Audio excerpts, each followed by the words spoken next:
5:30 in the morning and I'm headed to the gym. I will say this, for a person who doesn't gain any muscle, for a person who doesn't gain weight, that's kind of a lie. I'm actually a little over 200 pounds, but my weight usually fluctuates anywhere between 190 and 200 pounds. But anyways, the amount of dedication that I put into going to the gym is amazing. The amount of dedication I put into having a good workout, that's debatable. The amount of dedication I put into eating properly, that's where I really lack at, right? And that applies to everything in life. The first step is really just to even start. So, I hate getting up early in the morning. Who likes getting up at like 5:20, 5:25 to try to start heading out to the gym around 5:30, 5:40? But I do it every single day because it helps me and it keeps me consistent. So, find something in your life that you at least stay consistent with and do it. If it's the gym or reading or whatever, just try to find something that you're consistent at and then start tweaking it from there. It's the same thing when it comes to investing and trading. Find something that you like, stick with it, and then start tweaking it to get consistent at it. But anyways, that's not even what I'm trying to talk about. I'm not some philosopher or try to spit some game here. I want to talk about Robinhood. This is a thing I've been doing with my family for some time now. I don't like the Robinhood app. You probably heard me say that multiple times. I think the app is very basic, but you probably noticed in all my interviews with people that I have conducted, everybody at one point or another has started out with Robinhood, right? Because it's user-friendly, has all nice graphics, it gives you enough information to get you interested, and it's easy. It really is. You do it on your phone, and you call it a day. Now, I have obviously transitioned off of Robinhood, and I use E-Trade, TD Ameritrade. But I will say this, it's been a great app to introduce me to the stock market. It's been a great app for a lot of people. Now, the company, on the other hand, is another story. I wouldn't invest into Robinhood. But what I started doing with my kids, since I don't use Robinhood anymore, I kind of passed over their account to my oldest son and daughter. I'm sorry, my middle son and my daughter. And they get to buy shares whenever they have money that they, get for their birthdays, holidays, and etc. Chore money and stuff like that.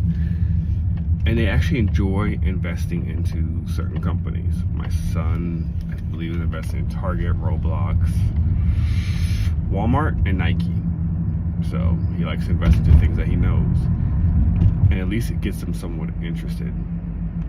And I recommend that anybody out there that has kids, I know you can do like, the bank accounts with your child and all the other stuff, but if your kid has a phone, put Robinhood on it and put some money in there, whether it's $50 a month or $100 a month for birthdays, Christmases.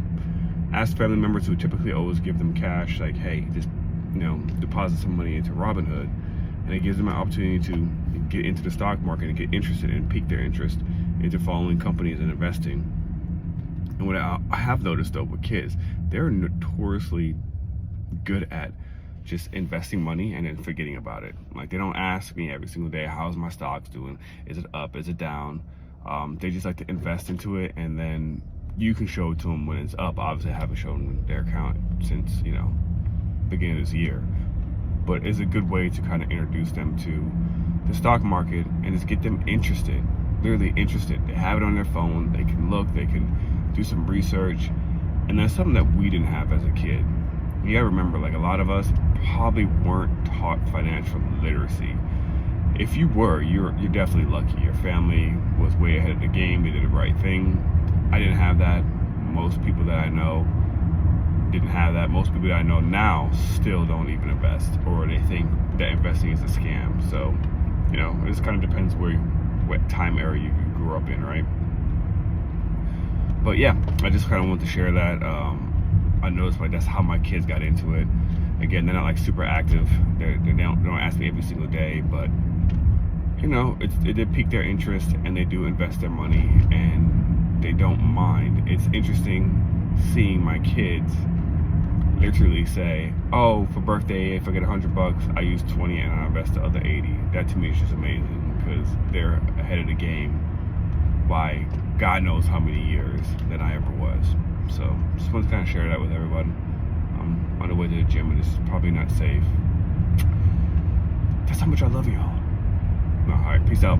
Subscribe, like, share. And check out the new Cowbell podcast. I'll put in my community post. It's with Amit. I interviewed him, and a guy named Tom Nash.